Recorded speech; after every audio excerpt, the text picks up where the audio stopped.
Good evening sir. हाँ, good evening बेटा।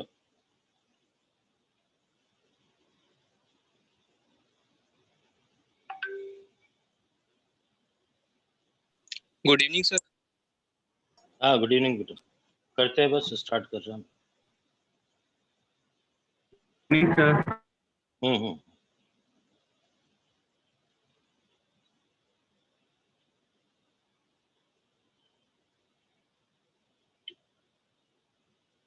Good evening sir. Good evening बेटा।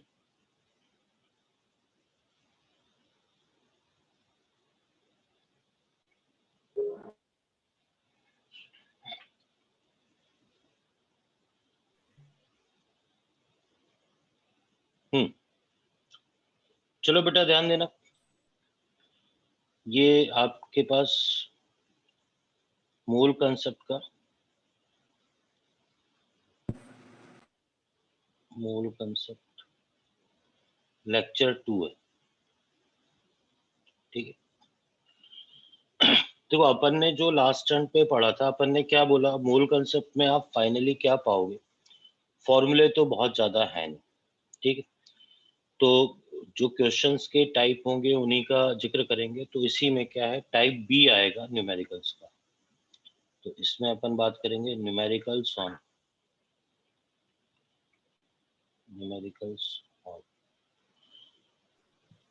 Molecular formula. इसको एमएफ से लिखेंगे, अणु सूत्र। And empirical formula,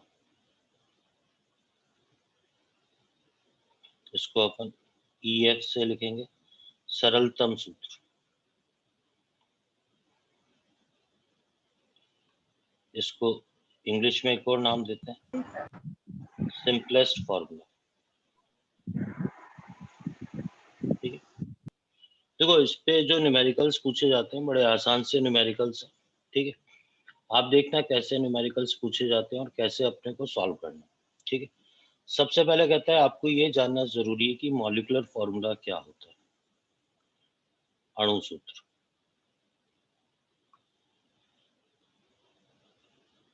the chemical formula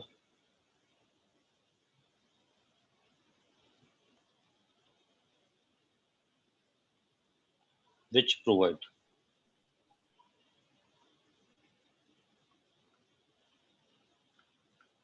actual number, actual की स्पेलिंग सही कर देता हूं, actual number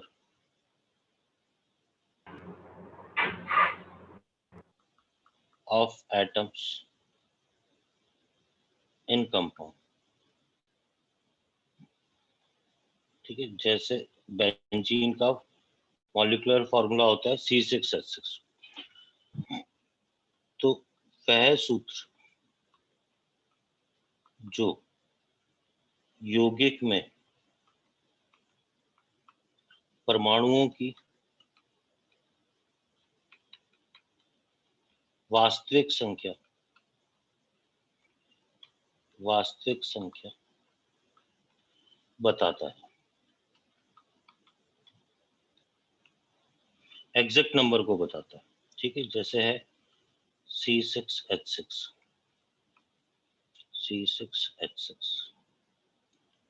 और जो आपके पास सिंपलेस्ट फॉर्मूला होता है सरलतम सूत्र, या इसको अपन मूलानुपाती सूत्र भी बोलते हैं। इट प्रोवाइड simplest ratio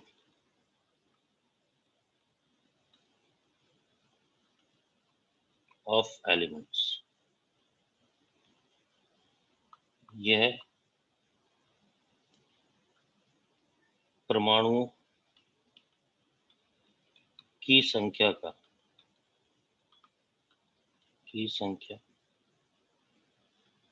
सरलतम अनुपात बताता है।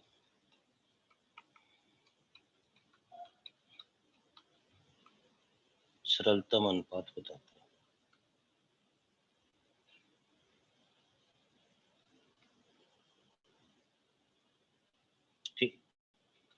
जैसे बेंजीन का ही CH हो जाएगा।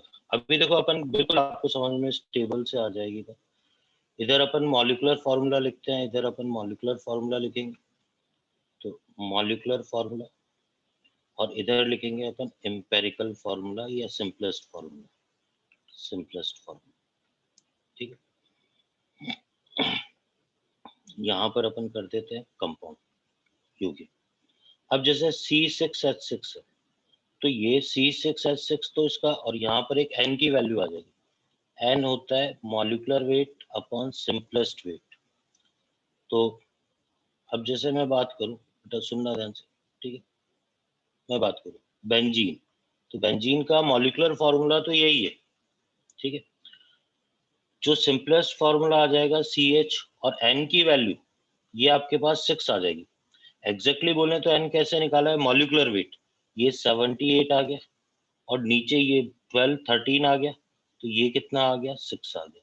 ठीक है, मान लो आपके पास HNO3 लिखा हुआ है, सर वो तो एस HNO3 यही है फॉर्मूला, ये मॉलिक्यूलर वेट के नीचे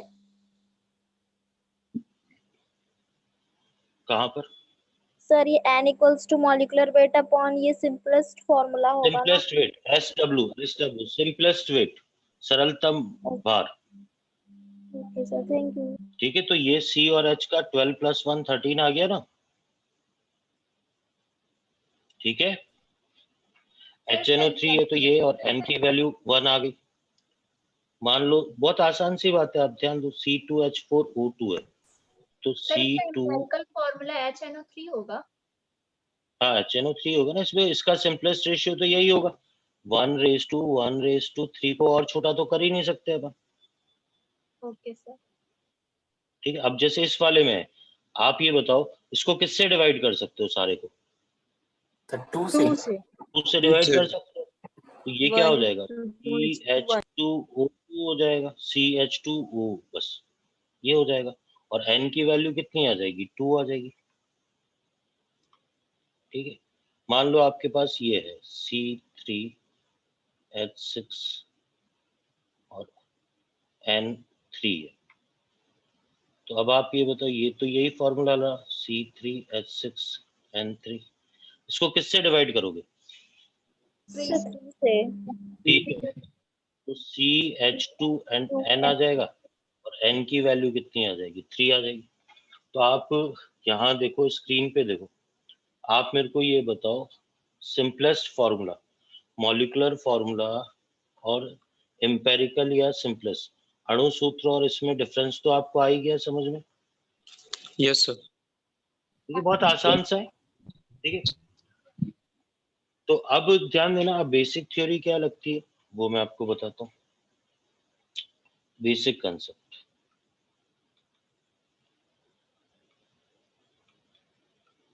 देखो अगर मैं CO2 की बात करूं, तो इसमें कार्बन और ऑक्सीजन के कितने एटम है बेटा, कार्बन के कितने एटम है, 1 एटम कार्बन का है, 2 एटम किसके हैं, 2 परमाणु हैं ऑक्सीजन के। अगर मैं इसको मल्टीप्लाई कर दूं 6 × 10⁻23 से, तो ये भी मल्टीप्लाई हो जाएगा 2 × 6 × 10⁻23। इस वैल्यू को 1 मोल बोलते हैं, तो ये 1 मोल है, और ये कितना है, 2 मोल है। तो बेटा इसका मतलब मैं ये बोल सकता हूँ, किसी भी कंपाउंड में, किसी भी कंपाउंड में, ठीक है, किसी भी कंपाउंड में डिफरेंट एलिमेंट्स का, डिफरेंट एलिमेंट्स का जो मोलर रेशियो होता है, मोलर रेशियो अनुपात होता है, वही उसका सिंपलेस्ट फॉर्मूला प्रोवाइड करता है। ठीक है, ये है, ये आपको समझाने के लिए है, आपको भी समझ में आ जाएगी बात। ठीक है, अभी मैं समझाऊंगा कि ये बात आप, मैं आपको बताऊं, ये आप 9th 10th से पढ़ते आ रहे हैं। आप कहोगे हाँ सर ऐसा किया था हमने, रीजन ही नहीं पता था, हमें तो बोल देते थे ऐसा ऐसा करो। तो अभी आपको समझ में आ जाएगी बेटा बात। ठीक है, तो ध्यान देना। और for molecular formula, n calculate करेंगे अपन molecular weight upon empirical weight से, ठीक है, या इसको सिंपलेस्ट वेट भी बोलते हैं, वो कोई खास बात नहीं, ठीक है। अब देखो मैं आपको बताता हूँ क्वेश्चन कैसे बनता है, ठीक है बेटा, आप ध्यान से सुनना क्वेश्चन कैसे बनता है। आपको दे रखा है एक्स वाई एंड जेड, ठीक है, इसके मूल दे रखे हैं 1 4 2, ठीक है। इसका पूछा है सिंपलेस्ट फॉर्मूला क्या होगा, सरलतम सूत्र। बेटा कुछ भी नहीं करना, ये तो पेपर में आएगा भी नहीं इतना सरल, पर मुझे पता है कि जो मूल का रेशियो होता है ना बेटा, वही इतना सा सॉल्यूशन है इसका सॉल्यूशन देखो क्या है, एक्स वाई 4 और जेड कितना हो जाएगा 2, यही इसका फॉर्मूला हो गया। आपको आ रही है मेरी बात समझ में? Yes sir. ठीक, अब मान लो इसने ये दिया आपको, ठीक है, कार्बन, ये मैं इस कलर से लिख देता हूँ, कार्बन एंड हाइड्रोजन, ठीक है, ये 12 ग्राम दे दिए, ये आपको 2 ग्राम दे दिए, ठीक है। और आपको ये पूछा है एक तो सिंपलेस्ट फॉर्मूला क्या होगा और साथ में मॉलिक्यूलर फॉर्मूला क्या होगा, ये भी पूछा है इसने। इसने ये दे रखा है आपको कि जो इसका मॉलिक्यूलर वेट होगा, ठीक है, वो इसने दे रखा है आपको 56, ठीक है। अब ध्यान देना बेटा, आप ध्यान से समझना इसके सॉल्यूशन को। भाई मैंने क्या किया, आप सॉल्यूशन पे ध्यान देना। मैंने कार्बन रेज टू हाइड्रोजन, मैंने सबसे पहले ग्राम लिखा, कितना आया 12, और ये कितना आया 2। बेटा अब मुझे करना क्या है, मोल में बदलना पड़ेगा। ग्राम को किस में बदलेंगे, मोल में, ये जरूरी काम। ग्राम को मोल में बदलने के लिए मुझे पता है मोल का एक फॉर्मूला होता है, ग्राम अपॉन मॉलिक्यूलर वेट, ठीक है। तो या अगर जरूरत है तो एटॉमिक वेट हो जाएगा, एटॉमिक वेट। तो 12 में किससे डिवाइड करूंगा मैं, 12 से। बेटा कार्बन का वेट कल मैंने लिखाया भी था, कितना हो गया 12 हो गया। हाइड्रोजन का वेट कितना होता है 1, तो ये कितना आ गया आपके पास 1:2 आ गया। अब जो मोल का रेशियो आएगा, यही सिंपलेस्ट फॉर्मूला क्या हो गया मेरे पास, CH2 हो गया। पहले बताओ, एक आंसर तो ये आ गया, मुझे क्या करना था, ग्राम को किस में बदलना था, मोल में। पुराने क्वेश्चन में आप ऐसे पहले नहीं किया आपने, तो आप बिल्कुल बेटा यहाँ सीधे ही मोल दे रखा था तो मैं क्यों करूं, जब सीधे ही मोल दे रखा है तो मैं नहीं करूंगा, बोलो। Yes sir. यस। आपको आ रही है मेरी बात समझ में? बेटा बहुत बेसिक से क्वेश्चन है, इवन ऐसा सिंपल क्वेश्चन एग्जाम में आया हुआ है, 12 ग्राम 2 ग्राम। अच्छा अब सिंपलेस्ट फॉर्मूला तो आ गया मेरे पास। अब आप ये बताओ मॉलिक्यूलर फॉर्मूले के लिए मुझे क्या करना पड़ेगा, इस CH2 को किसी फैक्टर से यहाँ पर n से मल्टीप्लाई करना पड़ेगा। अब n कैसे निकालूंगा मैं, बताओ, मैंने क्या बताया था, molecular weight upon empirical weight. तो अणु भार कितना दे रखा है इसने, 56 दे रखा है। अच्छा ये सिंपलेस्ट वेट भी होता है, सरलतम सूत्र भी। तो बेटा सरलतम का बताओ कितना है CH2 का, 14। 14 आया, 14। 14 आया। तो 14 आया तो आप ये बताओ n की वैल्यू कितनी आ गई, 4। 4 आ गई। तो ये N4 आ गया, तो CH2 जब 4 आ गया तो इसका फॉर्मूला क्या हो गया, C4H8 हो गया। अरे समझ रहे हो मेरी बात? बहुत आसान सी बात है। अभी और question, even IIT NEET JEE mains, ठीक है, मैं आपको बताता हूँ इतना आसान क्वेश्चन, ठीक है, सुनना मेरी बात ध्यान से। 3rd नंबर कॉन्टिन्यूटी में देखो, आपको दे रखा है in a compound X is equal to 75% atomic weight, आपको दे रखा है atomic weight x is equal to 50, y is equal to 25, ठीक है। इसका पूछा है सिंपलेस्ट फॉर्मूला क्या होगा। बेटा आपको पता है इतना आसान सा क्वेश्चन इंपॉर्टेंट, कंपाउंड इसने लिखा हुआ है एक्स वाई से मिलकर बना है, ये थोड़ी सी लैंग्वेज, ठीक है। अब ध्यान देना बेटा, आपकी स्क्रीन पे पूरा क्वेश्चन आ रहा है, देखो आप, ठीक है। देखो मैंने आपको कल क्या बताया था, अब आप सुनना, परसेंटेज का मतलब सॉल्यूशन देखेंगे बेटा, सभी इंपॉर्टेंट लिखा हुआ है, मीनिंगफुल है, फ्री के मार्क्स हैं, देखेंगे बेटा सभी। एक्स वाई, अगर ये 75% है तो आप बताओ वाई अपने आप कितने परसेंट हो जाएगा? 25%। 5% हो जाएगा, ठीक है। अच्छा, परसेंटेज का मतलब अगर पूरा कंपाउंड 100 ग्राम है, पूरा 100 ग्राम है, मैंने बताया था ना परसेंटेज के आगे कुछ नहीं लिखा तो ये क्या होता है, बाई मास होता है, कल यही पढ़ा रहा था मैं आपको लास्ट टर्न पे। Yes, sir. तो इसका मतलब ये क्या हो गया, 75 ग्राम हो गया, और ये कितना हो गया, 25 ग्राम हो गया, बोलो। Yes, sir. तो कौन सी क्वांटिटी आ गई, ग्राम। अब मुझे क्या करना चाहिए आप बताओ, ग्राम को किस में बदलना चाहिए? Mole. मोल में बदलना चाहिए, Mole. ठीक है।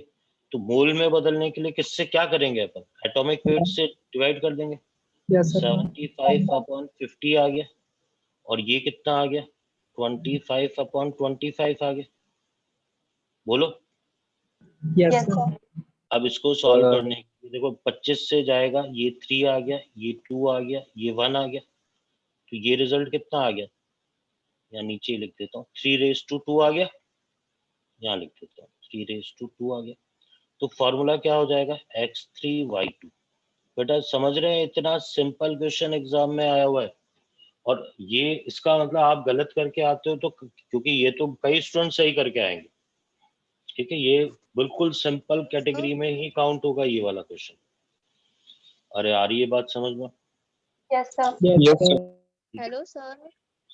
अब देखो सर मैं नेक्स्ट क्वेश्चन जो आपको करा रहा हूँ, ठीक है, मैं इसकी थोड़ी सर हाँ बोलो बेटा। सर इसको हम लोग 75 को 50 इसको 50 से क्यों किए हैं, इसका बताओ बेटा ना। यहाँ इसको दे रखा है ना, 25 से एक्स का एटॉमिक कैसे? वेट, परमाणु भार दे रखा है ना 50, ओके सर। ठीक है, हाँ। आगे समझ में? Yes sir thank you. ठीक, ठीक है। अब बेटा देखो मैं बताता हूँ, पहले ये सेम डेटा के साथ आईआईटी में, फिर जेई में, मेंस में, और इवन एम्स में आ चुका है, और आपको जरूर पीडीएफ में अगर प्रीवियस ईयर का कुछ ना कुछ मटेरियल होगा उसमें जरूर मिलेगा ये क्वेश्चन। वो कहता है इन ए कंपाउंड, एक कंपाउंड, ठीक है, कार्बन हाइड्रोजन नाइट्रोजन का, इसका ग्राम रेशियो दे रखा है 3:2, ठीक है, मुझे डेटा शायद 1:3.5, ठीक है, यही थे, पर देख लेंगे, अभी कोई ज्यादा इश्यू नहीं है इसमें, ठीक है। तो ये रेशियो दे रखा है इसने कार्बन हाइड्रोजन और नाइट्रोजन का, मॉलिक्यूलर वेट दे रखा है 108, मॉलिक्यूलर फॉर्मूला पूछा है इसने सीधे सीधे, ठीक है। अब ध्यान देना बेटा सॉल्यूशन पे, ठीक है, आप ध्यान दो, कार्बन हाइड्रोजन एंड नाइट्रोजन, बेटा ग्राम क्वांटिटी कितनी दे रखी है, 3:1:3.5। अब आप एक चीज बताओ, सबसे पहले ग्राम को मैं किस में बदलूंगा, आप बताओ मेरे Mole. Mole. को, होल में। अब क्या करूं बेटा आप बताएं, Molecular. हाँ, 3 को किससे डिवाइड करूं, बोलो। Molecular weight. Molecular weight. 12 से। 12 1 को किससे डिवाइड करूं, 1 1 से 3.5 को किससे, 14. 14. 14, से ठीक है। अब आप ये बताओ, ये शायद 4 था, ये 4 था, एक मिनट, ये 4 था,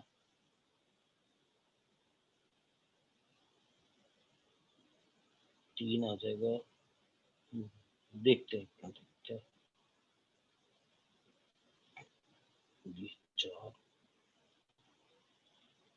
चलो अब ध्यान दो, ये कितना आ जाएगा बेटा, मूल कितना आ जाएगा, ये तो 1/3 आ गया, ये 1 आ गया, 4 नहीं 3 ही था शायद, इसमें डेटा की सही डेटा की जरूरत पड़ेगी, एक मिनट बेटा, एक मिनट, 3 3 3, ये 1/4 आ गया, ये 1 आ गया, और ये कितना आ गया बेटा आपके पास? ये कितने टाइम्स गया? देखो आप 4 टाइम्स आएगा ना, तो ये भी कितना आ गया? 1/4 आ गया। बोलो बेटा। Yes sir. तो ये आ गया आपके पास। अब इसको किससे मल्टीप्लाई करोगे बेटा? 4 से। 4 से। तो 1/4 आ गया। समझ रहे हो मेरी बात? पहले मेरे को ये बताओ, ये बात आ गई क्या समझ में? Yes sir. अब ये कितना आ जाएगा? CH4N आ गया। तो ये हो गया आपके पास 30, ये 120 है। इसको सही कर दो, 120। Hello sir. हाँ बेटा। सर सबको 4 से मल्टीप्लाई करना है?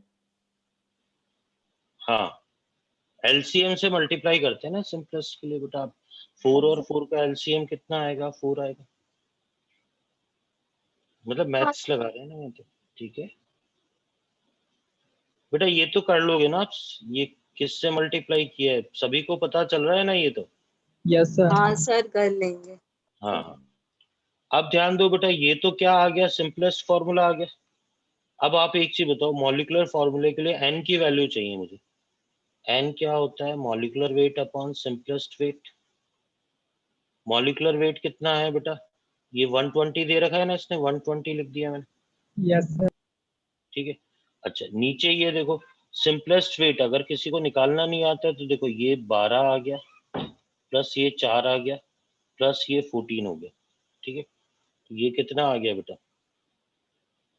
30 आ गया। बोलो। Yes sir. ये 30 आया तो एन की वैल्यू 4 हो गई। एन की वैल्यू 4 आएगी तो मॉलिक्यूलर फॉर्मूला क्या आ जाएगा?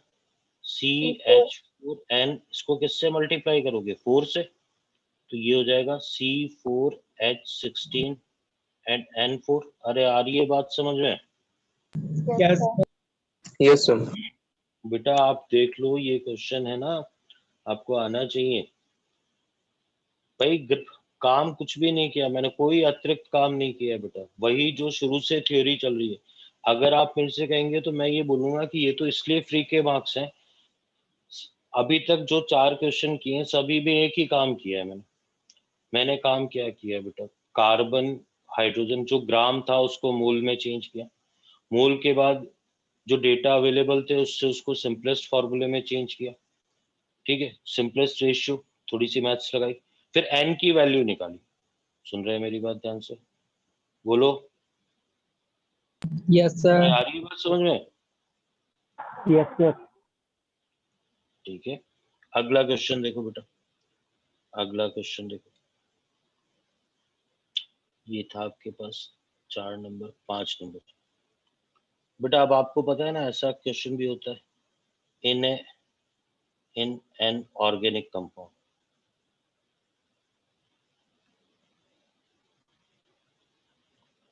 कार्बन दे रखा है इसने 40%, हाइड्रोजन दे रखा है 12%, रिमेनिंग ऑक्सीजन।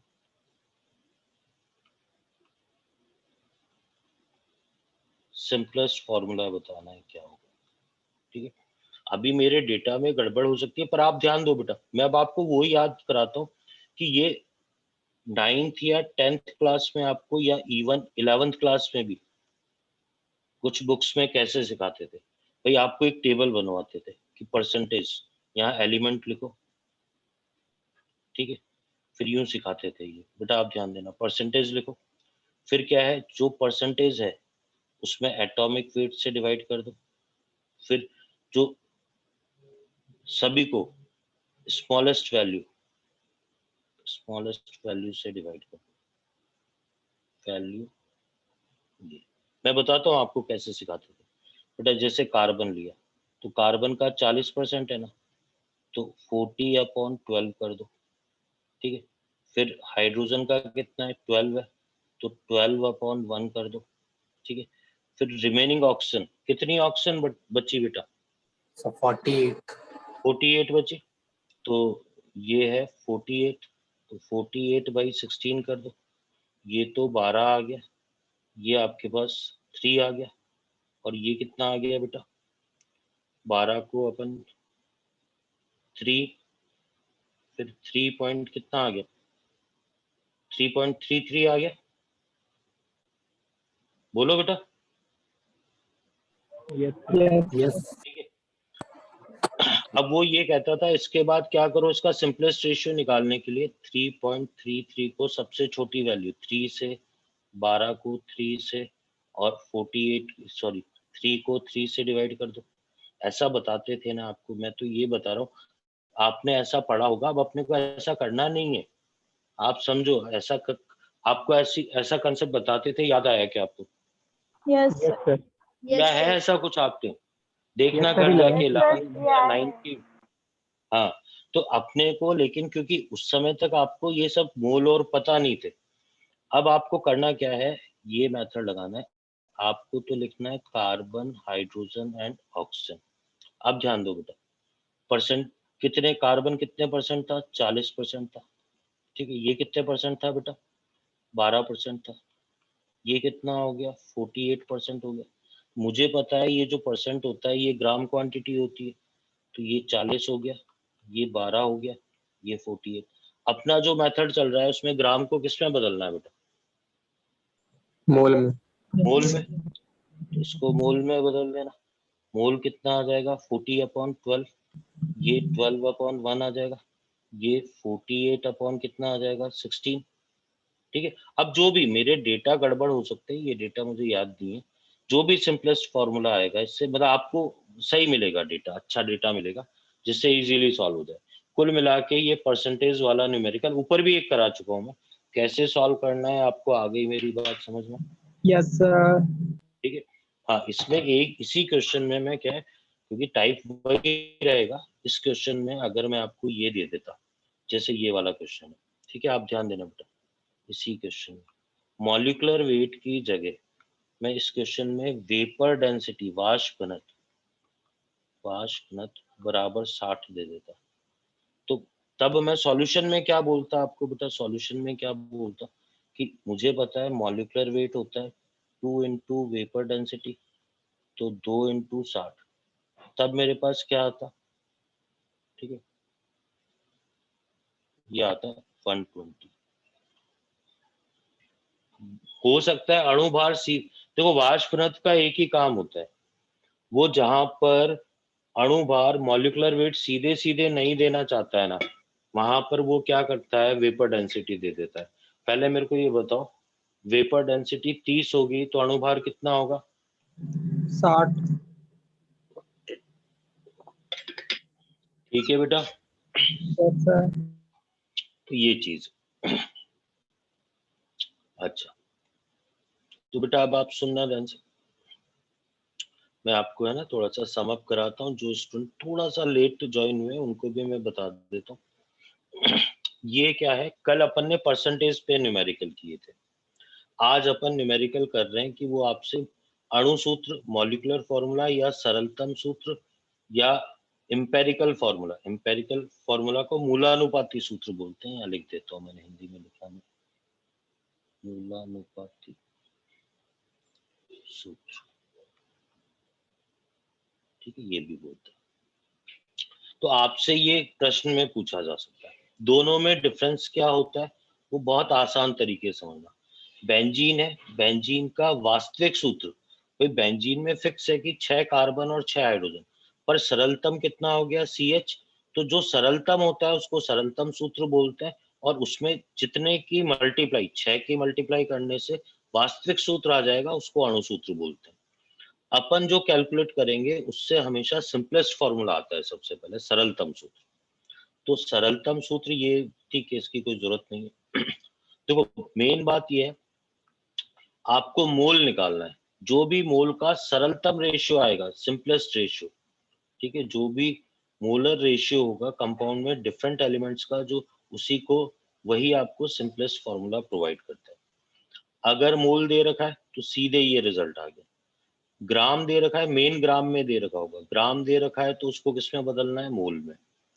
अगर आपको परसेंटेज दे रखा है तो आपको कल की थ्योरी से, सैटरडे की थ्योरी से पता होना चाहिए कि इस ग्राम, परसेंट का मतलब होता है ग्राम, इस परसेंट का मतलब होता है, ये परसेंट का मतलब है ग्राम, परसेंट का मतलब है ग्राम। तो ग्राम को मोल में बदलेंगे और ग्राम को मोल में बदलने के लिए एटॉमिक वेट, परमाणु भार से भाग लगा देंगे। तो बेटा बस यही क्वेश्चन है अपने पास, यही टाइप है और बिल्कुल फ्री के मार्क्स है। दिमाग में घुसा लो, बिल्कुल फ्री के मार्क्स है, कहीं परेशानी का कोई विषय नहीं है। ये टाइप बी अपना कवर हो गया, ठीक है। इसके बाद अपन बात करते हैं बेटा टाइप सी, ठीक है बेटा, इसको मोस्ट इंपॉर्टेंट, आप इसको चाहे इस चैप्टर का मानो चाहे गैसियस स्टेट का मान के चलो, ठीक है। तो इसमें सबसे पहले आप क्लियर कर लो, ये आपको कहीं कुछ भी मिले एनसीईआरटी को और प्रीवियस ईयर एग्जाम को फॉलो करेंगे। पहली बात, STP is equal to NTP, standard temperature and pressure, मानक ताप व दाब, ठीक है। या कहीं ये लिखा हो नॉर्मल टेम्परेचर एंड प्रेशर, ये दोनों एक ही बात है। और इसमें आपको हमेशा कितना लेना है, टेम्परेचर लेना है आपको, ये 0 डिग्री सेंटीग्रेड लेना है, 0 डिग्री सेंटीग्रेड, 0 डिग्री सेंटीग्रेड मतलब 273 केल्विन लेना है। प्रेशर कितना लेना है, 1 atm कह लो या 1 बार कह लो, ठीक है, ये लेना है। अब ध्यान देना बेटा, ठीक है। पहले तो ये आपके स्क्रीन पे दिख रहा है बेटा, ध्यान से देख लो। एसटीपी एनटीपी की जब भी बात करेगा तो वो 0 डिग्री सेंटीग्रेड होगा और दोनों पहली बात बराबर होंगे। आप कोई और बुक देखें, गूगल पे सर्च मारें, अरे सर उसमें ये लिखा हो, कुछ भी नहीं करना आपको।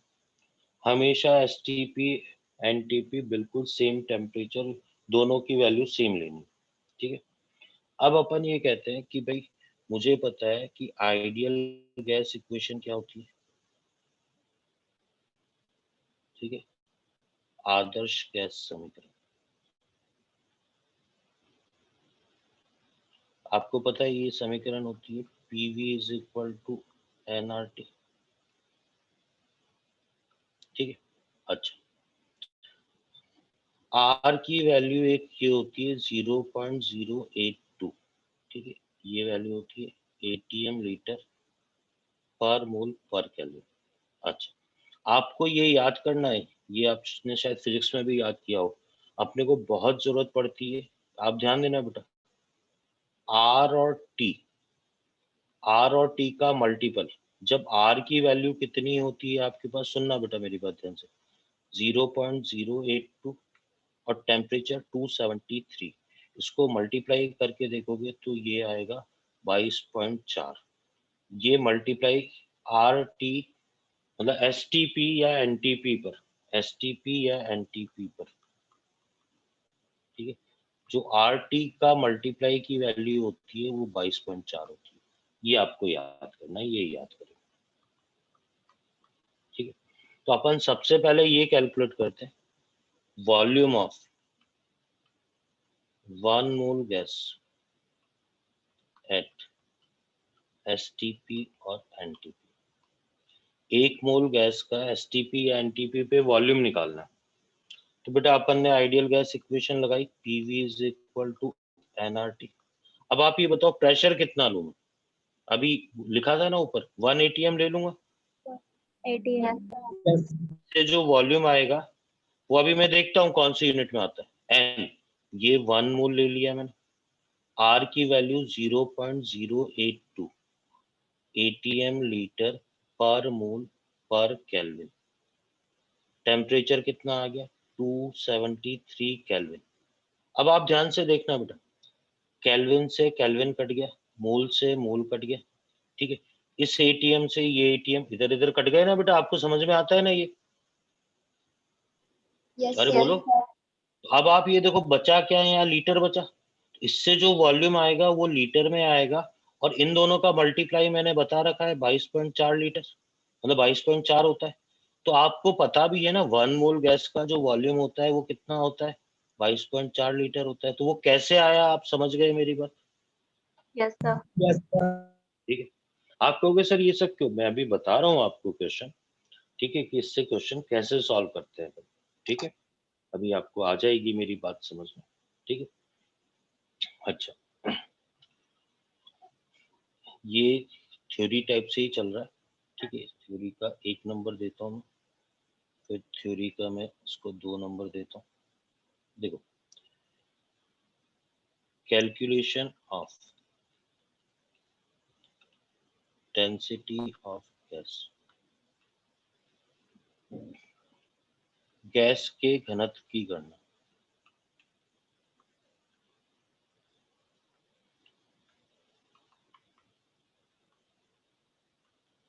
ठीक, अब फिर मैं, ये है ना, आपने पढ़ भी लिया होगा गैसियस स्टेट, उसका भी वैसे ही आपने फिजिक्स में पढ़ लिया होगा। आप एक फॉर्मूला पढ़ते हैं, D is equal to P M upon R T, याद आया क्या आपको?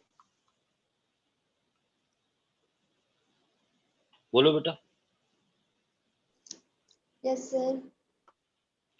इसकी खास बात क्या होती है बेटा, जो P होता है आपके पास ये ATM में होगा, R की वैल्यू क्या होती है 0.082 ATM लीटर पर मोल पर केल्विन, ठीक है। ये मॉलिक्यूलर वेट होता है बेटा, मॉलिक्यूलर वेट या तो यूनिटलेस होता है, और जहां जरूरत पड़ती है वहां ग्राम पर मोल में लिया जाता है, ठीक है। अब ज्यादा डिस्कशन नहीं, मैं आपको शॉर्ट में बता दूंगा सारी बात। टेम्परेचर हमेशा केल्विन में। तो बेटा जब इसको पूरी देखो, अपन जब पूरी वैल्यू रखेंगे डी की यूनिट में, आपको समझा रहा हूँ, वैसे आप सीधे भी ध्यान रख सकते हो।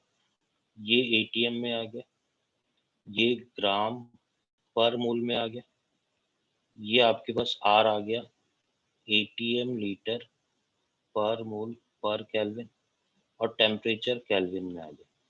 अब आप मेरी बात सुनना ध्यान से, केल्विन से केल्विन कट गया, ठीक है, मोल से मोल कट गया, एटीएम से एटीएम कट गया, तो इससे जो रिजल्ट आता है वो ग्राम पर लीटर में आता है। ये आपको ध्यान रखना होता है, ठीक है। तो इससे जो डेंसिटी आती है वो आपके पास किस में आएगी, ग्राम पर लीटर में आएगी। ये आप जरूर ध्यान रखना बेटा।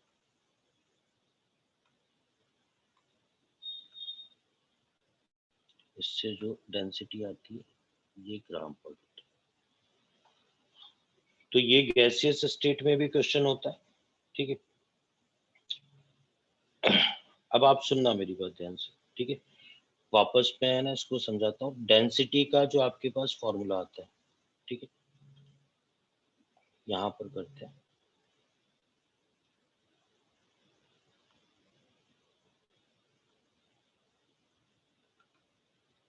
डेंसिटी ऑफ गैस, चलो इसकी जगह है ना ये,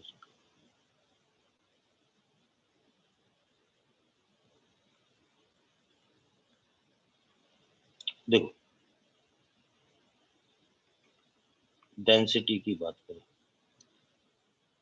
बेटा, डेंसिटी किसकी होती है, सॉलिड की भी होती है, लिक्विड की भी होती है, लिक्विड की भी होती है, और डेंसिटी गैस की भी होती है, ठीक।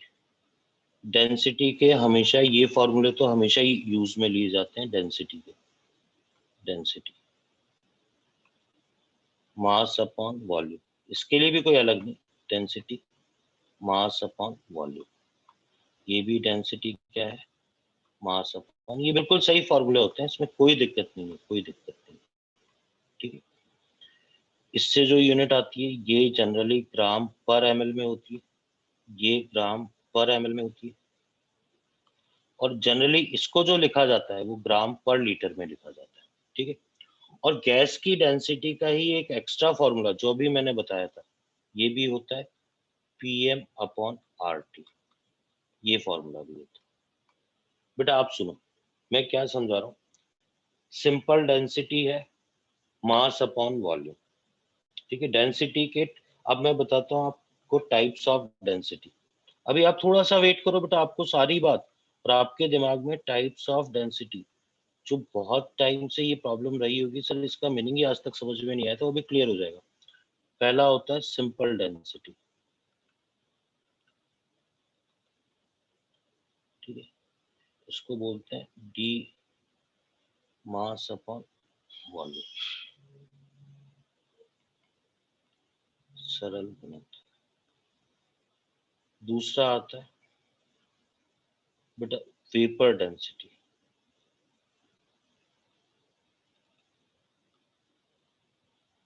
Vapour density. बेटा आप बहुत सारे स्टूडेंट को ये रहता है कि सर इस नाम से पता चल रहा है कि ये वाष्प का घनत्व है। हाँ है वाष्प का घनत्व, बट ये सिंपल डेंसिटी नहीं है। अब मैं जो लिख रहा हूं उसको सुनना, इट इज रिलेटिव डेंसिटी, ठीक है, ये रिलेटिव, ये है सापेक्षिक घनत्व होता है।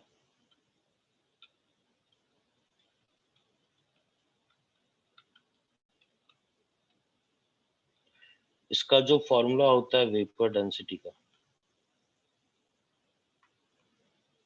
Density of gas, density of hydrogen gas at same PNT. बेटा ये फॉर्मूला होता है। बेटा आप सुनना, ये दो घनत्व का अनुपात है। जो वाष्प घनत्व है वो दो घनत्व का अनुपात है, एक तो गैस का घनत्व है और सेम टेम्परेचर और प्रेशर पे हाइड्रोजन गैस का घनत्व। बेटा अभी देखो आपको समझ, तो वाष्प घनत्व क्या आएगा, D gas upon D hydrogen. अब गैस का क्या हो गया बेटा, सुनना, फॉर्मूला लिखा था अभी, पीएम अपॉन आर टी, ये भी क्या आ जाएगा, पीएम अपॉन आर टी।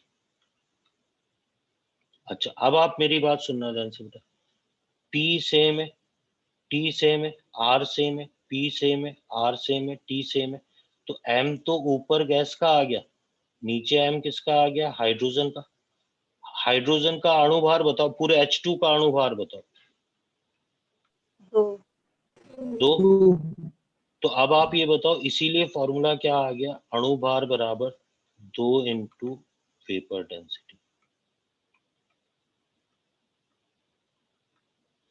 बेटा ये फॉर्मूला आता है ना, ठीक है। आप मेरे से कहेंगे सर आपने डेरिवेशन, ये बात तो हमें पहले भी पता थी, आपने ये डेरिवेशन आखिर बताया ही क्यों, हमें क्या जरूरत, तो कि हमें नहीं जानना था ये सब। तो बेटा एक फॉर्मूला और याद रखेंगे कि ये एग्जाम में पूछा हुआ है, हालांकि एम्स में पूछा हुआ है कि वाष्प घनत्व क्या होता है, तो आपको पता होना चाहिए किसी गैस का घनत्व होता है, ये अनुपात है किसी गैस का घनत्व और उसी ताप और दाब पर हाइड्रोजन गैस का घनत्व। इवन एम्स की बात करें बेटे, मैं इंपॉर्टेंट मानता हूँ, तो ये भी आपको पता होना चाहिए कि एक तो सरल घनत्व होता है जिसकी यूनिट होती है ग्राम पर एमएल या ग्राम पर लीटर, ये हमेशा ग्राम पर एमएल या ग्राम पर लीटर होगा। मतलब आपका स्टेटमेंट में ये भी होता है कि ये तो यूनिट वाला होता है, जबकि ये वाष्प घनत्व यूनिटलेस होता है। क्यों यूनिटलेस है, क्योंकि ऊपर नीचे घनत्व है। बेटा ऊपर नीचे घनत्व है, दोनों की यूनिट सेम होगी तो ये यूनिटलेस होगा ना। हाँ सर। समझ रहे हो मेरी बात। बेटा मैंने अभी थ्योरी में आपको क्या बात सिखाई, आप है ना ये चीज देखो, ठीक है। अभी मैं क्वेश्चन कराऊंगा तो सबकी इंपॉर्टेंस समझ में आ जाएगी। बहुत बेसिक सी बातें हैं बेटा। अगर किसी के दिमाग में कोई कंफ्यूजन था कि सर एसटीपी एनटीपी अलग होते हैं, बिल्कुल अलग नहीं होते, दोनों सेम होते हैं। ये न्यूमेरिकल के लिए आरटी की वैल्यू याद करें बेटा, ये 22.4 होती है एसटीपी एनटीपी। फिर मैंने आपको कहा कि घनत्व, गैस के घनत्व का एक फॉर्मूला होता है पीएम अपॉन आरटी। इस फॉर्मूले की गैसियस स्टेट में भी इंपॉर्टेंस होती है कि भैया इससे जो यूनिट आती है वो ग्राम पर लीटर में आती है। कोई कंफ्यूजन नहीं रहे कि भैया ग्राम पर एमएल में है, ऐसा कोई कंफ्यूजन नहीं, इस फॉर्मूले से ये आती है, ठीक है। दूसरा अपने पास क्या है कि सॉलिड लिक्विड डेंसिटी, इनकी डेंसिटी लिखने की जनरल जो यूनिट काम में आती है ग्राम पर एमएल, ये ग्राम पर एमएल, जबकि इसकी ग्राम पर लीटर। ये फॉर्मूला तो है ही, ये तो कॉमन फॉर्मूला है, पर गैस के लिए स्पेशली ये फॉर्मूला भी लगाते हैं। डेंसिटी दो टाइप की है, सिंपल डेंसिटी जो ऊपर पढ़ रहे थे, वेपर डेंसिटी। बेटा ये कंफ्यूजिंग नाम है, मेरे को तो समझ में ही नहीं आता साइंटिस्ट ने क्यों दिया। ये रिलेटिव डेंसिटी बोल देता तो स्टूडेंट को समझ में भी आता, वेपर डेंसिटी से तो ये नाम ही बड़ा वो हो जाता है, इसे डेंसिटी है। पर बेटा इसीलिए ये जो दो है ना, आप देखते हैं ना ये फॉर्मूले में दो, ये दो वास्तव में किसका अणु भार आया है, हाइड्रोजन गैस का। इसीलिए जो हमेशा हर कंपाउंड के लिए ये बात सही होती है, molecular weight is equal to 2 into vapour density. सुन रहे हैं मेरी बात ध्यान से? Yes, sir.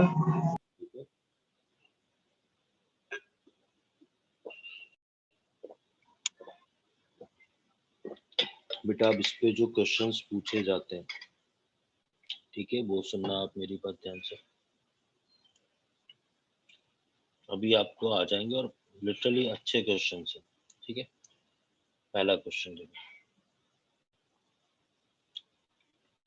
8 gram gas has volume in liter 5.6 at STP। 8 gram gas का STP पर आयतन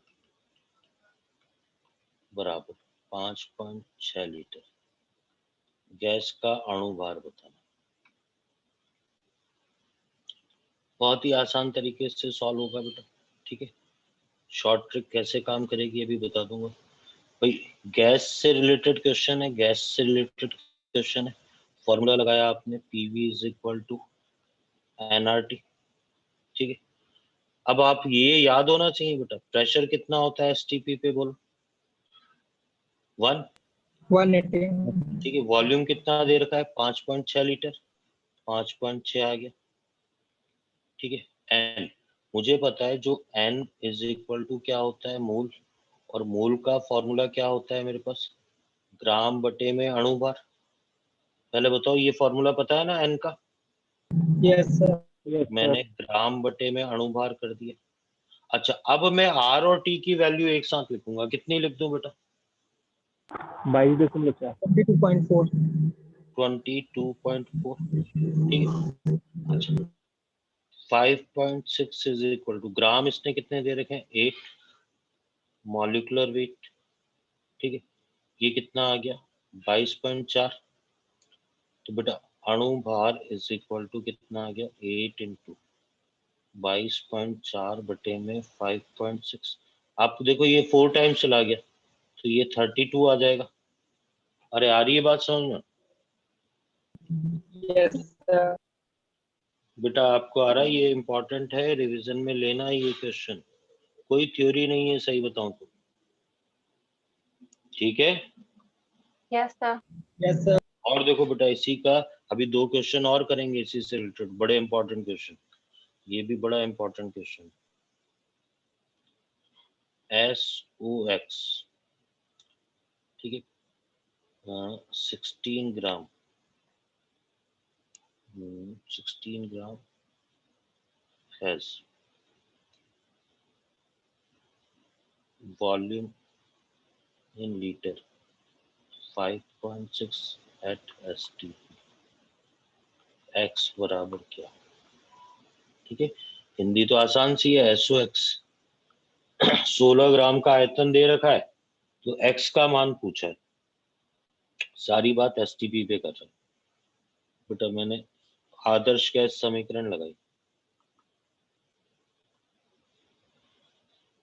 बताओ P की वैल्यू कितनी लूं, बोलो बेटा। 180. 1 ले लो।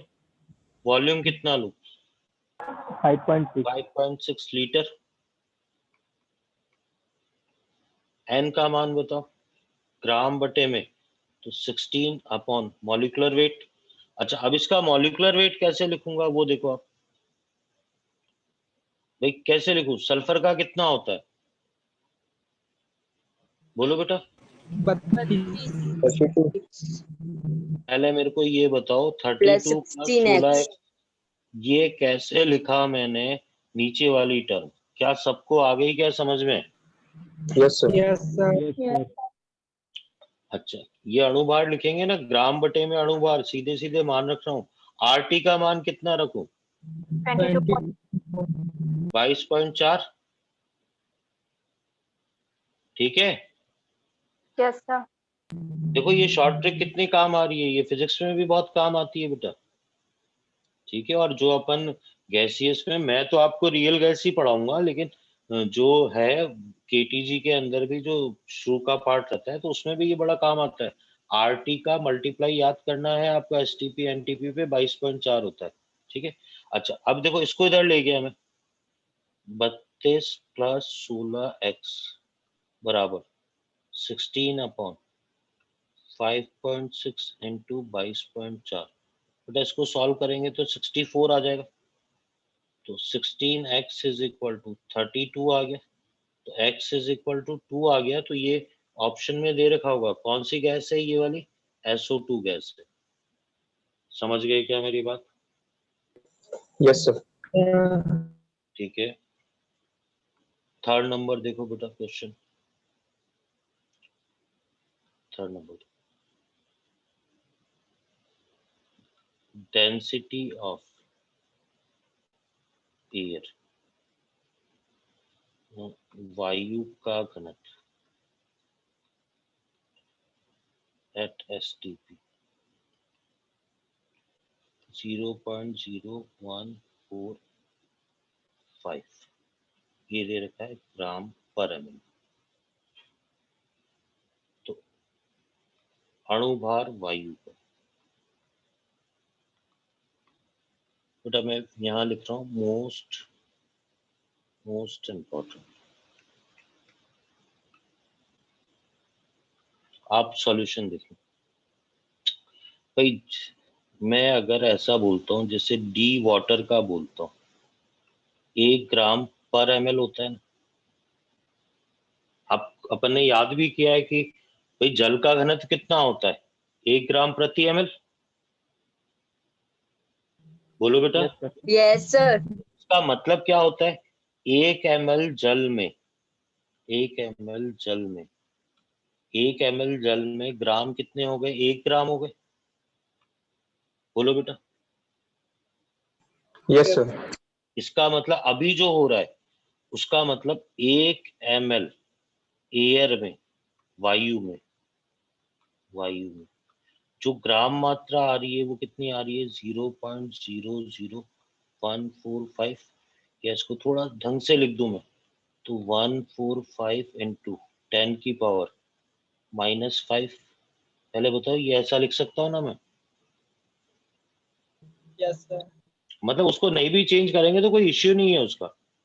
अच्छा, और सारी बात किस पे चल रही है? STP पे। अब बेटा आप ध्यान देना, मैंने क्या किया, मैंने किया फॉर्मूला लगाया, PV is equal to NRT। मैं पूरी स्टेप लिखूंगा यहाँ पर, 2 स्टेप लिखूंगा। P तो मैंने 180 ml ले लिया।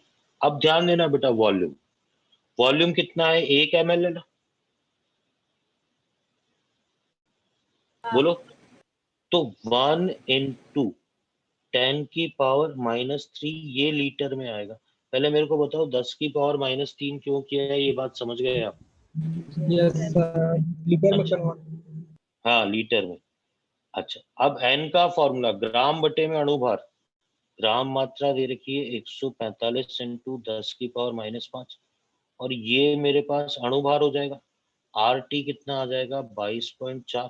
तो आप देखो बेटा, इसको सॉल्व करने से मेरे पास अणुभार किसका? एयर का अणुभार आ जाएगा। बोलो बेटा, yes sir आ रही है मेरी बात समझ में? yes sir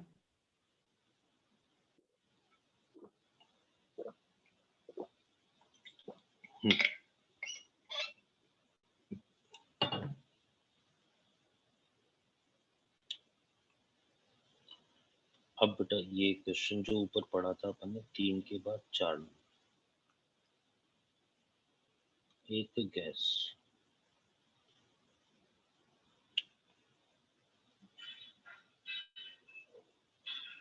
का घनत्व, ऑप्शन दे रखे हैं ग्राम पर लीटर में। यदि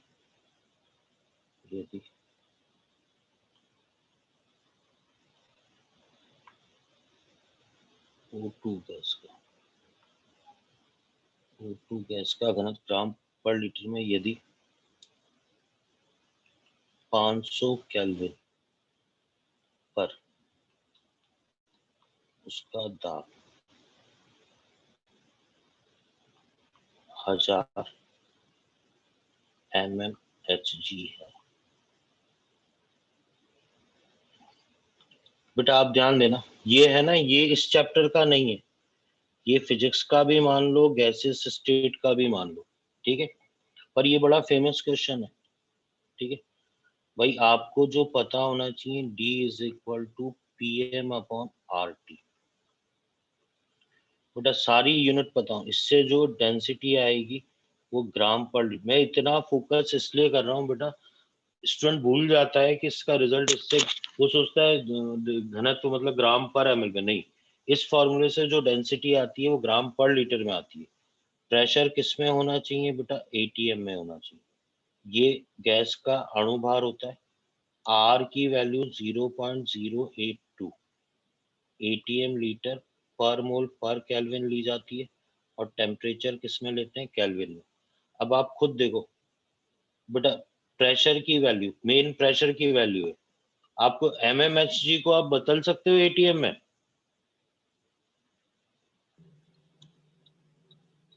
वन ATM में कितने mmHg होते हैं बेटा? 760 mmHg। 760 mmHg। तो 760 से डिवाइड कर देंगे ना अपन। बेटा आप प्रेशर पे देखो, 1000 में किससे डिवाइड करोगे? 760 से। अणुभार कितना लिखूं O2 का? बोलो बेटा, O2 का मॉलिक्यूलर वेट 32। अच्छा, यहाँ पर अब RT 22.4 नहीं लिखोगे, R का पूरा मान, क्योंकि टेम्परेचर तो 500 केल्विन दे रखा है ना इसका। अगर मान लो टेम्परेचर 273 केल्विन दे रखा होता, तब तो सीधे 22.4 कर देते थे, ठीक है। अभी पूरी वैल्यू 0.082, और ये कितना आ जाएगा? 500 आ जाएगा, ये सही करता हूँ, ये 500 आ जाएगा, और ये जो रिजल्ट आएगा ये ग्राम पर लीटर में आएगा, सीधे सीधे जो पूछा गया, ठीक है बेटा। ये डेंसिटी का फॉर्मूला मैं हमेशा इस सीक्वेंस में जरूर बताता हूँ। गैसियस बेटा बहुत इंपॉर्टेंट है, पूछ लिया जाता है। अब क्यों स्टूडेंट इस पे गलती क्या क्या करके आते हैं मेरे को पता नहीं, पर आपको पता होना चाहिए कि इस फॉर्मूले से जो डेंसिटी आएगी वो ग्राम में। बार बार फोकस्ड हो रहा हूँ, या तो स्टूडेंट भूल जाते हैं या क्या गड़बड़ करते हैं, मुझे नहीं पता, ठीक है।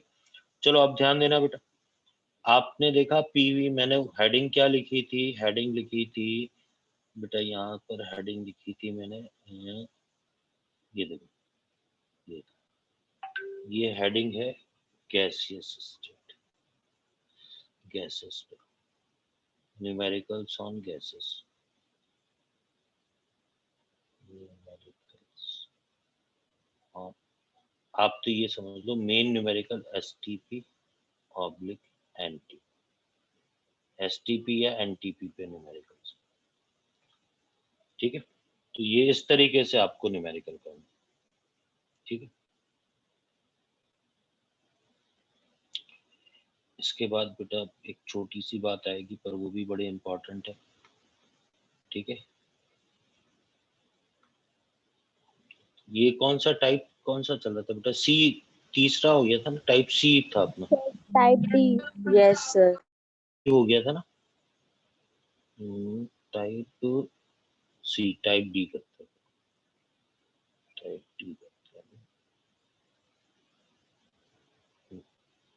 इसके बाद अपन करते हैं टाइप D।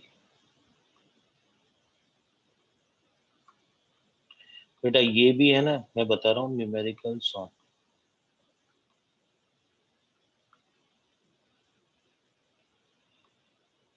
गैसियस स्टेट, ठीक है, ये भी उसका पार्ट है जो केटीजी में कवर नहीं होता है एग्जैक्टली, इसलिए हम यहाँ बताते हैं, ठीक है। अच्छा, अब ध्यान देना, इसकी जो पहली हेडिंग आती है, molecular weight of gaseous mixture, गैसीय मिश्रण का, गैसीय मिश्रण का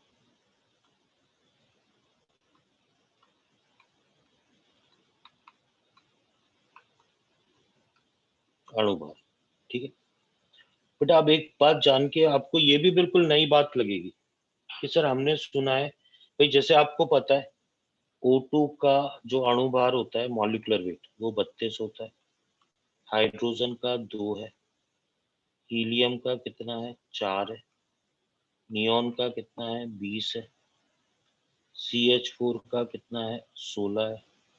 अगर मैं NO2 की बात कर लूँ, NO2 तो ये कितना हो गया 32 और 14, ये कितना आ गया आपके पास 46 आ गया। पहले मेरे को ये बताओ ये अणुभार होगा, ठीक है। Yes, sir. अब क्या है, आप ये देखो, एक कंटेनर है, एक क्लोज कंटेनर है, ये कंटेनर है, पात्र है,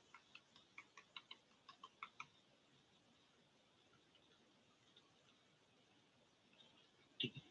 इसके अंदर क्या है, हाइड्रोजन गैस भी है, हीलियम गैस भी है और नियॉन गैस भी है।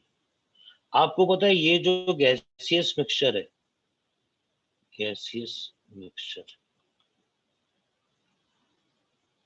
का अणुभार कितना है?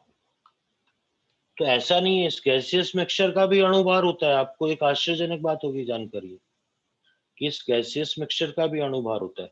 और अणुभार कैसे निकालते हैं, ये फॉर्मूला आपको याद करना है, अणुभार, ठीक है, total gram upon total moles.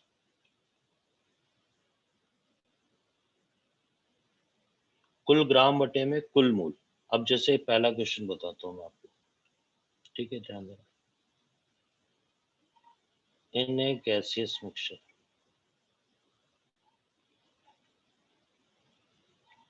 4 mole hydrogen, 2 mole helium and 3 mole neon, ठीक है। इसको एक काम करते हैं, ग्राम में ले लेते हैं, तो बहुत आसान होगा। चलो इस ऐसे ही चल रहा है, कोई बात, ठीक है। 3 मोल ये molecular weight of gaseous mixture,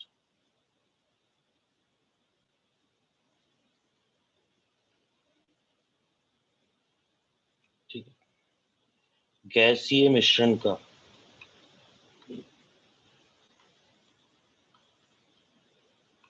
अणुभार। बेटा आप सुनना, आप मेरी बात ध्यान से, अभी जो मैंने बताया बहुत आसान सा, और इसका जो इम्पोर्टेंट क्वेश्चन नेक्स्ट आने वाला है बेटा, नेक्स्ट आने वाला है, ये अपने पास आता है कि गैसियस मिक्सचर का जो अणुभार आएगा, इसका फॉर्मूला होता है टोटल ग्राम अपॉन टोटल मोल्स। बेटा टोटल ग्राम, अब आप सुनना बेटा, मेरे पास ये फॉर्मूला होता है ना, मुझे पता है मोल बराबर क्या होता है, ग्राम बटे में अणुभार, तो ग्राम मात्रा बराबर क्या हो जाएगा, मोल इनटू अणुभार। पहले बताओ ये फॉर्मूला आ रहा है आपको समझ? Yes, sir. अब Yes, sir. आपकी स्क्रीन पे, थोड़ा सा मैं छोटा करता हूँ, आपकी स्क्रीन पे देखो क्वेश्चन दिख रहा है, 4 मोल हाइड्रोजन है, तो जो ग्राम मात्रा आएगी, पहले आप ग्राम मात्रा देखना, 4 इंटू 2 आ गया, 2 मोल का मतलब कितना आ गया, 2 इंटू 4। बेटा हाइड्रोजन का अणुभार लिखा है मैंने, ये हीलियम का अणुभार प्लस नियॉन का 3 इंटू 20 आ गया, बोलो Yes, बेटा। sir. और Yes, नीचे sir. टोटल मोल कितने थे, 4 प्लस 2 प्लस 3, तो बेटा ये टोटल कितना आ गया 8 प्लस ये 60 बटे में 6 9 आ गया, तो ये 16, ठीक है, ये आ गया मेरे पास 76/9 आ गया, ये रिजल्ट आ गया, ये अनुपात आ गया। आपको आ रही है मेरी बात समझ में? Yes, sir. आप कहोगे सर ऐसा कोई क्वेश्चन देखा नहीं? हाँ नहीं, ऐसा नहीं, जो आया हुआ क्वेश्चन है वो ये है 2 number. In air percentage of nitrogen 80% and percentage of 20, लेकिन ये क्या है बाई वॉल्यूम, वॉल्यूम के अनुसार, बाई वॉल्यूम आयतन के अनुसार। फिर इसने पूछा एयर का अणुभार कितना है। अब बेटा इसमें है ना ये है, अब आप चाहे याद करो चाहे कैसे भी करो, ये क्वेश्चन इंपॉर्टेंट है, मैं विथ लॉजिक बता रहा हूँ सॉल्यूशन, ठीक है। पहले मेरे को पता है पीवी इज इक्वल टू क्या होता है एनआरटी। भाई अगर पी टी कांस्टेंट है, आर तो कांस्टेंट होता है। वॉल्यूम प्रोपोर्शनल टू क्या आ गया मेरे पास, वॉल्यूम प्रोपोर्शनल टू मोल आ गया। तो जो चीज आयतनानुसार होगी, आयतनानुसार, वही क्या होगा मूलानुसार भी होगी, ठीक है। भाई मैं ये कहना चाह रहा हूं कि अगर एयर में टोटल 100 मोल है एयर के, तो उसमें क्या होगा, जो नाइट्रोजन गैस है, नाइट्रोजन गैस, उसके जो मोल होंगे वो कितने होंगे, 80 मोल होंगे, 80 मोल। और ऑक्सीजन के कितने होंगे, 20 मोल। बेटा अब ये क्वेश्चन ये बन गया कि अगर एयर में इतनी इतनी मोल मात्रा है, तो एयर का मॉलिक्यूलर वेट। अब बेटा आपको बताना है एयर का मॉलिक्यूलर वेट। बेटा मैंने क्या फॉर्मूला बताया था, टोटल ग्राम अपॉन टोटल मोल्स। पहले बताओ टोटल ग्राम 80 को किससे मल्टीप्लाई करो, ये 80 को किससे मल्टीप्लाई, 14 से 14 इंटू 2 तो कितना हो जाएगा 20। 28 से सर, और 20 को किससे मल्टीप्लाई करूं, 32 से, 32 से। नीचे टोटल मोल कितने आ जाएंगे 100। तो बेटा पूरी एयर का भी मॉलिक्यूलर वेट होता है। अब जो भी रिजल्ट आएगा ना, आप या तो याद कर लेना, मुझे याद नहीं है, आप या तो याद कर लेना, उसके नियरेस्ट वाला जो आंसर होगा वो आ जाएगा। वो सीधे कई बार पूछ लेता है कि भैया एयर में 80-20% है, या वो जानकारी नहीं दे। अरे आपने पढ़ा तो होगा ना, आपने इवन बायो में भी पढ़ा होगा। अभी जो वायुमंडल है उसमें कितने प्रतिशत नाइट्रोजन, 80% है, और ऑक्सीजन कितनी है, 20% ही तो है। Yes, sir. 78% nitrogen. हाँ, Yes, sir. 70, उसमें कोई रिजल्ट में फर्क नहीं पड़ता। हाँ, तो कैलकुलेशन कॉम्प्लिकेटेड हो गई। ठीक है, बोलो बेटा। Yes, sir. सर ये जो मोलानुसार ये सब जो बताएं उसको थोड़ा इंग्लिश में भी बता दीजिए ना। बेटा देख क्या है, मैं बताता हूँ इंग्लिश में। देखो मैं ये कह रहा हूँ 80% बाई वॉल्यूम, ठीक है, ये दे रखा है इसने बाई वॉल्यूम, यहाँ 20% बाई वॉल्यूम। तो मेरे को पता है कि एयर गैस है, PV is equal to NRT. तो जो वॉल्यूम और मोल एक दूसरे के प्रोपोर्शनल होते हैं। जो वॉल्यूम का रेशियो, ये वास्तव में 80 और 20 लीटर का रेशियो है, जो वॉल्यूम का रेशियो होगा वही मोल का रेशियो होगा, ठीक है। तो मैं ये बोलूंगा कि जो चीज बाई वॉल्यूम जितनी होगी वही चीज बाई मोल भी उतनी ही होगी। ये इंग्लिश में इसका मीनिंग। आ गई बेटा बात समझ? Yes sir. ठीक है, तो बेटा अपन है ना आगे पढ़ने की जगह आज पूरे टॉपिक को है ना कंक्लूजन पे, और है ना आप लेफ्ट नहीं हो बेटा, कंक्लूजन बड़ा इंपॉर्टेंट है। मैं सारी बात को आसान तरीके से आपको समझाता हूँ, ठीक है? आप सुनना मेरी बात ध्यान से। आज अपन ने 3 टाइप के न्यूमेरिकल करे। पहला टाइप था कि भाई मॉलिक्यूलर और एम्पेरिकल फॉर्मूला, ठीक है? आप सुने मेरी बात ध्यान से। मॉलिक्यूलर फॉर्मूला जो कि वास्तविक संख्या, एक्चुअल नंबर ऑफ एलिमेंट्स को बताता है। जैसे आपके पास क्या है, एक्चुअल नंबर ऑफ एलिमेंट्स कितने हैं बेटा? बेंजीन में 6 कार्बन और 6 हाइड्रोजन, ठीक है? 6 कार्बन है, 6 हाइड्रोजन। उसी में जब इस 6 में 6 से डिवाइड कर देंगे तो जो फॉर्मूला आएगा वो CH, इसको सिंपलेस्ट फॉर्मूला बोलते हैं। अब ये कहते हैं बात न्यूमेरिकल की करें तो वो कह रहा है कि न्यूमेरिकल में कहाँ बात फंसेगी?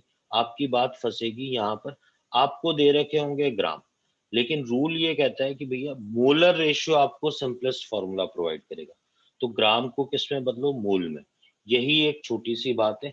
और एक फॉर्मूला एन का फॉर्मूला क्या आएगा? आपको कहीं अणुभार दे रखा होगा, मॉलिक्यूलर वेट, उसको जो आपका फॉर्मूला आया उसके भार से डिवाइड कर दो, एन का वैल्यू आ जाएगी।